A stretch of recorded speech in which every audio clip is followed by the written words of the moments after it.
Hi hello മക്കളെ, അപ്പം എല്ലാവർക്കും എൻ്റെ ഈ കൊച്ചു യൂട്യൂബ് ചാനലിലേക്ക് ഒരിക്കൽ കൂടി സ്വാഗതം. ഇന്ന് നമ്മുടെ സാന്ത്വനം വീട്ടിൽ എന്തെല്ലാം വിശേഷങ്ങളാണ് നടന്നത് എന്നറിയണ്ടേ? അതിന് മുമ്പ് എൻ്റെ ഈ ചാനൽ സപ്പോർട്ട് ചെയ്യാനും ഫോളോ ചെയ്യാനും മറക്കല്ലേ. സാന്ത്വനം കുറച്ച് നാളുകളായി അല്പം ബോർ അടുപ്പിച്ചിരുന്നു. എന്നാൽ കഴിഞ്ഞ 2 ദിവസങ്ങളായി അല്പം രസകരമാണ്. ബാലൻ്റെ കലിപ്പും ദേവിയുടെ കള്ളത്തരവും ശിവൻ്റെ വാശിയും എല്ലാം രസകരമായിട്ടാണ് തോന്നുന്നത്.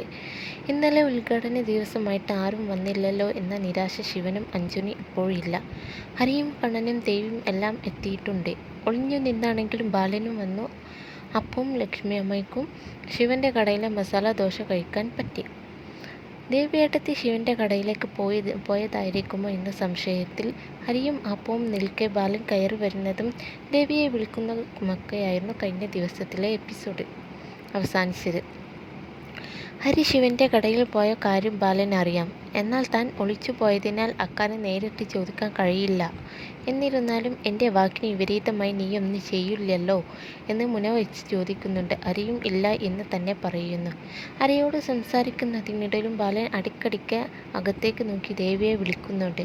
അപ്പുവിനാണ് ടെൻഷൻ. ശിവൻ്റെ കടയിലേക്കാണ് പോയത് എന്ന സംശയം അപ്പുവിന് ശക്തമായിട്ടുണ്ട്. അതറിഞ്ഞാൽ ബാലേട്ടൻ എങ്ങനെ പ്രതികരിക്കും എന്നറിയില്ല. മടിച്ചാണ് ദേവിയേട്ടത്തി ഇവിടെ ഇല്ല എന്ന് അപ്പു പറയുന്നത്. അമ്മയെ കാണാൻ പോയതാണെന്ന് പറഞ്ഞിട്ട് ബാലന് വിശ്വാസമാവുന്നില്ല. ഈ ദിവസം തന്നെ ദേവി പോകണമെങ്കിൽ അത് ശിവൻ്റെ കടയിലേക്ക് തന്നെയാണെന്ന് ബാലൻ ഉറപ്പിച്ചു പറയുന്നു.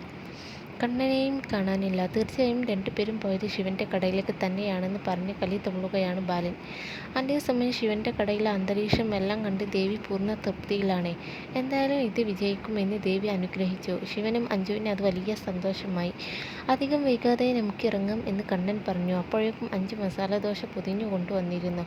ദേവി കടയിലിരുന്ന് കഴിച്ചില്ല. വീട്ടിൽ പോയി കഴിച്ചോളൂ എന്ന് പറഞ്ഞാണ് കൊടുത്തത്. വല്യേട്ടനെ കൊണ്ട് കഴിപ്പിക്കാനും പറഞ്ഞു വിട്ടു. അപ്പം ഹരിയും ടെൻഷനടിച്ച് ഉമ്മറത്ത് തന്നെ നിൽപ്പാണ്. അധികം വൈകാതെ ദേവി എത്തി. വന്നു കയറിയതും ബാലേട്ടൻ വന്നിട്ടുണ്ട് എന്ന് ദേവിക്കും കണ്ണനും മനസ്സിലായി. താൻ ശിവൻ്റെ അടുത്തേക്കാണ് പോയത് എന്ന് ഹരിയോടും അപ്പുവിനോടും ദേവി പറയുന്നുണ്ട്. എന്നാൽ അതെന്തായാലും ബാലേട്ടനോട് പറയണ്ട എന്ന് ചട്ടം കിട്ടി. ഇല്ല എന്ന് പറഞ്ഞിട്ടാണ് ദേവിയും അകത്തേക്ക് പോകുന്നത്. കളി തുള്ളി നിൽക്കുന്ന ബാലനെ ദേവി അടയ്ക്കുന്ന വിധം കാണാൻ രസമാണ്. ദേഷ്യപ്പെട്ട് ബാലൻ സംസാരിക്കുമ്പോൾ ദേവി അതിനെല്ലാം തർക്കുത്തരം എന്നതുപോലെ രസകരമായി മറുപടി പറയുന്നു. അവസാനം ബാലൻ മനസ്സന്നെയുള്ള കുഞ്ഞിനെ എന്നതുപോലെ അടങ്ങി. ദേവി കൊണ്ടുവന്ന മസാല ദോശ കഴിച്ചപ്പോൾ അത് ശിവൻ്റെ കടയിലേതാണെന്ന് ബാലന് മനസ്സിലാവുകയും ചെയ്തു. ആ രംഗം കാണാൻ തന്നെ ഒരു ഇമ്പമുണ്ടായിരുന്നു. രാത്രി കടയടച്ച് ശിവന് സഹായകമായി നിൽക്കുന്ന 2 പേർക്കും അന്നത്തെ ശമ്പളം നൽകുന്നുണ്ട്. കളക്ഷൻ വളരെ കുറവാണെങ്കിലും ശിവന് നിരാശയില്ല. എല്ലാവരും അറിഞ്ഞു തുടങ്ങി വരുമ്പോഴേക്കും നന്നാവും എന്ന പ്രതീക്ഷയിൽ ശിവൻ ജോലിക്കാർക്ക് നൽകി. ഇന്ന് ശമ്പളം വേണ്ട, പാതി മതി എന്നൊക്കെ അവർ പറഞ്ഞുവെങ്കിലും ശിവൻ നിർബന്ധിച്ചു കൊടുക്കുകയായിരുന്നു. അതിനുശേഷം മഞ്ജുവിനെ വിളിച്ച് വീട്ടിലേക്ക് മടങ്ങി. നേരെ വൈകിട്ടും മഞ്ജുവും ശിവനും വരാത്തതിൻ്റെ ടെൻഷനും വെപ്രാളവും ബാലനും ഉണ്ടായിരുന്നു. പക്ഷെ തുറന്നു പറഞ്ഞില്ല. ദേവിക്ക് അത് മനസ്സിലാവുകയും ചെയ്തു. എല്ലാവരും ഉമ്മറത്ത് നിൽക്കുമ്പോഴാണ് അവർ വന്നത്. അവരെ കണ്ടെത്തും ബാലൻ്റെ മുഖം ഏറ്റിപ്പിടിച്ച് അകത്തേക്ക് പോയി. അതൊട്ടും ശരിയായില്ല എന്ന് അപ്പുവിനെ ഹരിയും പറയുകയും ചെയ്തു.